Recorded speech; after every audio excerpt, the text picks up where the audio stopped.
What's up, everybody? We got episode 4 of The Penguin this weekend, and there will, of course, be spoilers for the episode, so you've been warned. Now let's get into it.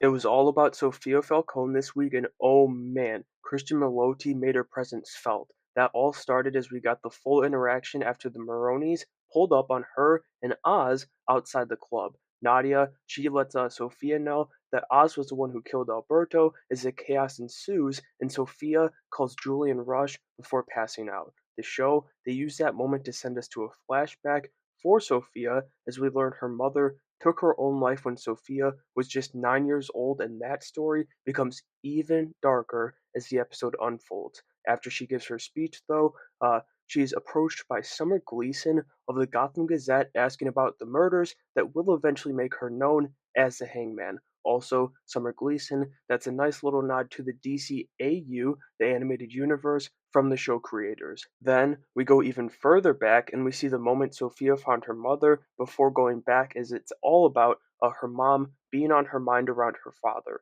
We see her having dinner with Carmine and Alberto, where Carmine reveals he wants her to take his place, which would break family tradition, allowing her to do so. However, she starts getting a little too curious about her mother, and Carmine, he's not very happy about that. She even asks Alberto when Daddy's not around, though, and he messes with her as brothers do. But this scene got me thinking, what if Mrs. Falcone found out about the Kyles, Maria, and Selena, as that could make for a fascinating dynamic between Kristen Milioti and Zoe Kravitz, maybe in one of the next two movies, part 2 or part 3.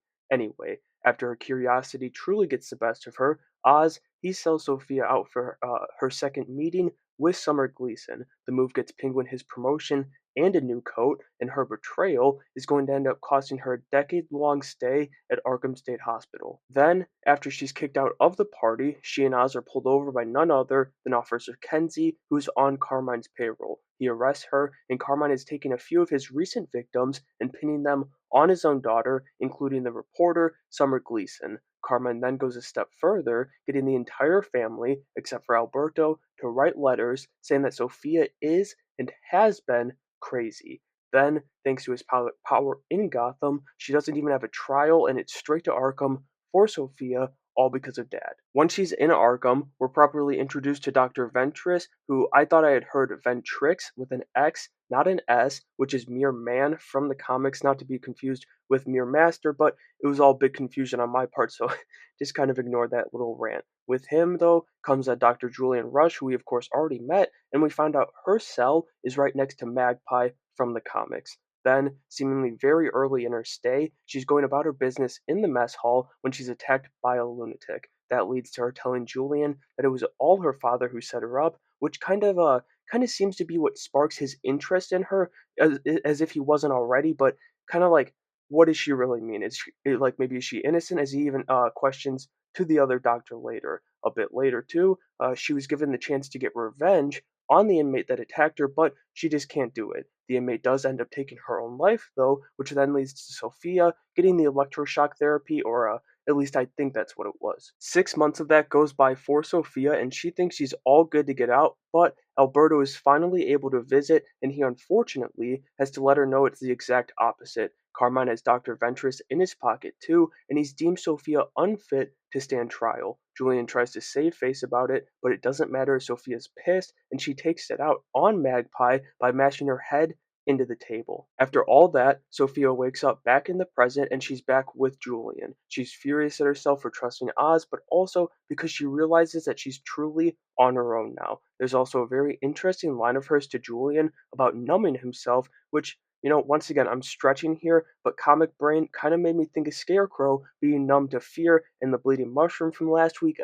I don't know, I'm probably reaching their little Blu-ray angel reach, but I don't think I'm totally crazy. Anyway, Sophia returns to the Falcone estate with her yellow dress and her crazy hair as she's ready for new beginnings. Johnny Vitti, he's sweating balls during this scene, and after for that matter, but she was scary calm while bitching out her family. Come to find out, she was so calm because she'd poisoned them, and that was her new beginning. She took little Gia Vitti out the night before, though, so she didn't have to experience the chaos she was bringing down on the Falcones as she wakes up Johnny Vitti at gunpoint to end the episode. Listen, I usually hate it when a show pushes its titular character to the side, but this was incredible. Everything in Arkham rules, and just seeing the situation, we'll call it, with the Maronis play out has me so intrigued for what's to come from 4 more episodes in this show. And so that'll do it for my breakdown of episode 4 from The Penguin. Christian Milioti deserves all the credit in the world as she somehow topped her performances once again this week, but this time